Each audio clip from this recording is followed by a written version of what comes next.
Hi everyone, this is Delisha Krause. I'm here at PragerU HQ in Los Angeles, and I'm very excited for today's special PragerU Live with Dana Perino. She's one of the co-hosts that you see on The Five on Fox News every single day, and author of And the Good News Is, and her most recent book, Let Me Tell You About Jasper. She's a former White House press secretary for President George W. Bush and a presenter of our latest PragerU video. We're super excited to have her as a part of the PragerU presenter family. Dana Perino, thanks so much for being here with us today.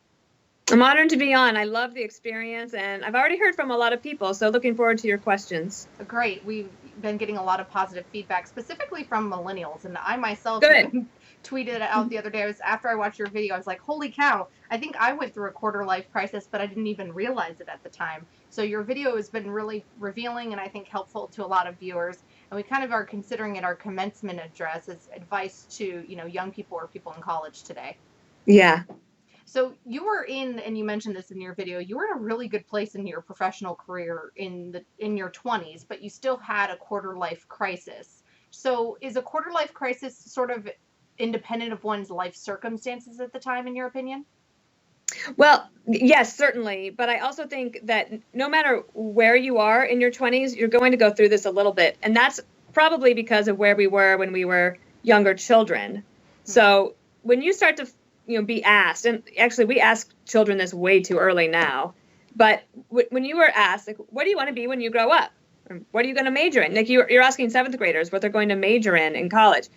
In addition to that, you're trying to form as a human being. And so when you're a kid, you're thinking about, okay, well, by the time I'm 28, I'm going to have 2 kids and a picket fence. And then by the time I'm 32, I'll have a beach house at the shore and I'll do this. And you build up this idea in your mind of what your life is going to be like. Mm-hmm. And that's just normal. We're human beings, we're children, we're ambitious, we have all these dreams. By the time you're 20, it could be that you have a great relationship, but your job is really boring. Or maybe you have a really good job and you can't find anyone to date. That was me for sure. Or maybe you have a rocky relationship with your parents or something, but you start to realize that, well, gosh, 2 or 3 years out of college, you think, this isn't at all what I thought my life was going to be like. And so I think we put a lot of pressure on ourselves and on each other, sort of like peer pressure and also parental pressure. For sure, there's some of that. It doesn't mean that I don't think there should be some pressure to try to push people along to do things. Mm-hmm. But I just think a quarter life crisis is actually natural just because it's part of growing up and realizing that life isn't going to turn out exactly as you planned it or dreamed it. Some things are going to go really well. Some things might not go so well. And over the course of your life, if you can make all of those things work in balance, then you'll be in super good shape. But in the meantime, there's sort of this, I'd say the quarter life crisis probably lasts a good 18 months to 3 years, really. Mm. It can. But you do get through it, and then you look back and you go, okay, now I get it.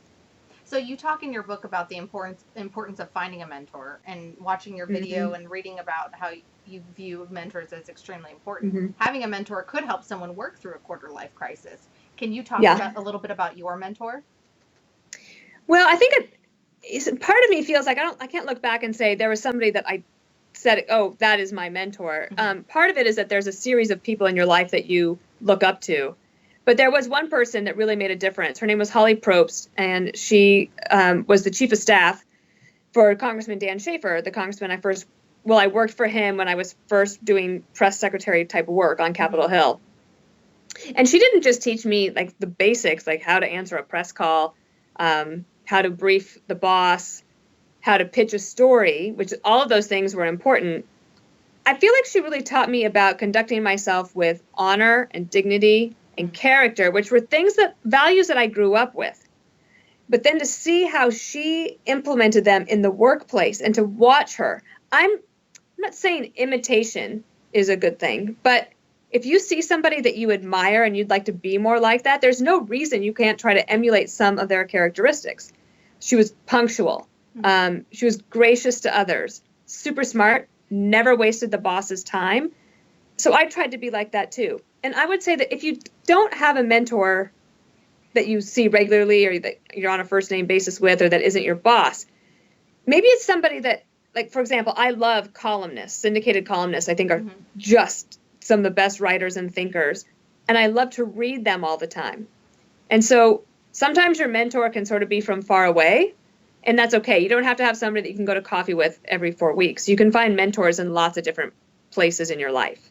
Oh, that's some helpful advice, and you just already answered my follow-up question about I'm very efficient. How do you go about finding a mentor? And I think that's a really good point. It could be someone that, maybe you follow and read on social media, or like someone like yourself that you watch on television every single day.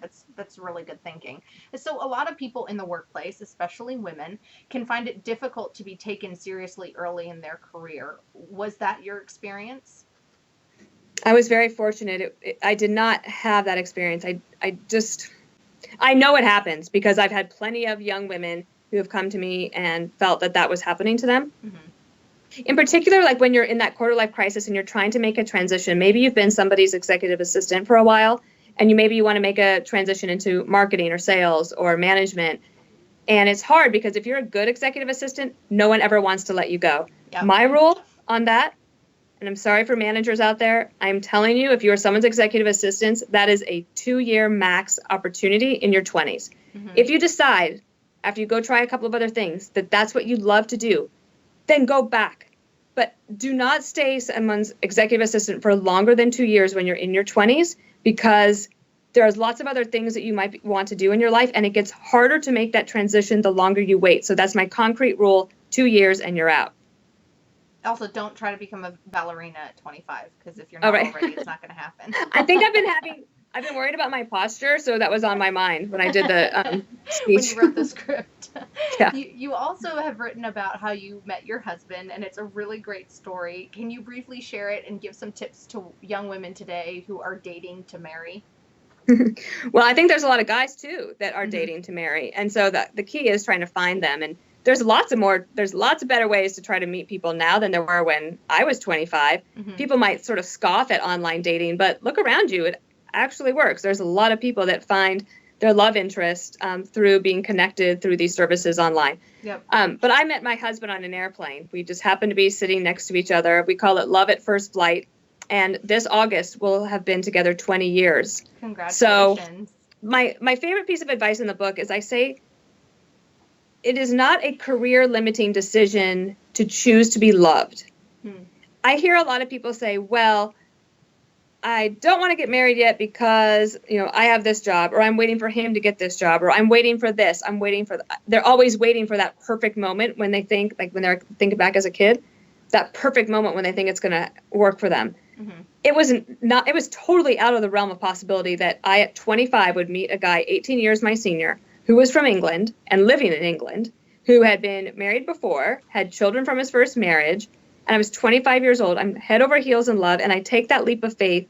And I actually think that my marriage and having a strong personal relationship, both for the fun and the laughs and the love that you get, also, I just absolutely believe that it helps my career so much. In fact, just earlier today, in preparation for the 5, I had a question about something that was going to come up, having to deal with the Middle East. Mm-hmm. My husband lived in Saudi Arabia for a while for doing medical device sales and marketing, but he's also traveled extensively. And there was a word that I didn't quite remember, and something I didn't really couldn't quite grasp when I was thinking about some Middle East peace issues.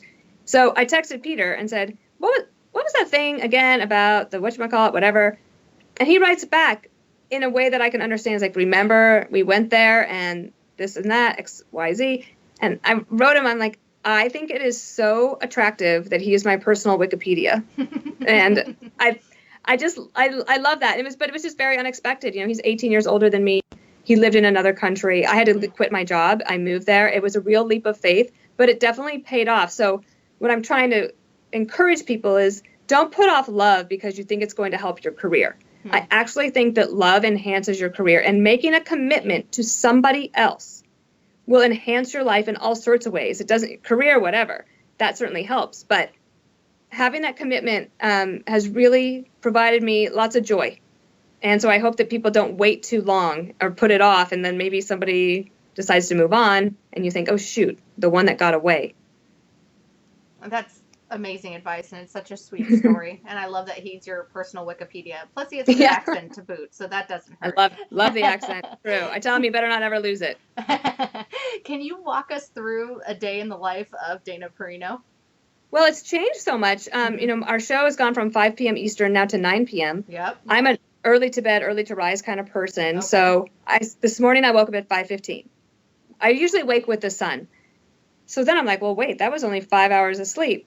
But it's so exciting what we do here in the news business that you don't have time to sleep. You don't want to sleep. You could just study all day. There's breaking news. You can call people. But I try to figure out a way to have a little bit of balance in my life. So I have a dog named Jasper. You mentioned I wrote the book about him. We used to have a dog walker that came every day at 1 o'clock for him. But now I do that walk. Oh, nice. And when I'm on my walk with Jasper, I try not to look at my phone. I just have it on in case if somebody calls me. But for the most part, I've been able to stick to that schedule. I'm a little confused about when to eat. I've been having lunch around 2 o'clock. That seems to be my biggest meal of the day. Up late, yeah. And I don't want to eat late. Yeah. I do actually think that one of the mentoring tips that I liked in the script and also in my book is that you have a responsibility to take care of yourself. Nobody else is going to help get you in shape or help you eat better or get a little bit of exercise. And so that's the one thing that you actually can do for yourself. You have sole responsibility for it. And so I try to take that seriously. Plus, I find that the only way that I can really think straight is if I've had some exercise so I can clear my head. Interesting. So you try to incorporate all of those things into your day. I do. I'm not perfect by any means, believe me. I'm trying to figure out a way to not work the entire day now that I'm up from 5:15 till midnight, but I also love to work. I love what I do, so I'm fortunate that way. Do you ever Plus, take power the president is giving us plenty of material to talk about. Yeah, especially in prime time. Congrats on that, by the way. So Thank you. Do you ever take power naps at all? So far, no. But I'm looking at my eyes in this video, and it looks like I No, you're gorgeous. You're totally fine. Speaking of someone else who isn't quite perfect, you are definitely leaps and bounds ahead of him. No offense, Greg. But Greg Gutfeld has done a couple of PragerU videos with us. And his are great. And what's it like to work with him every single day? Gosh, it's kind of like your best friend and your brother and the guy you admire and the guy that frustrates the heck out of you all in one. The thing I love most about people that I work with is when I can learn from them.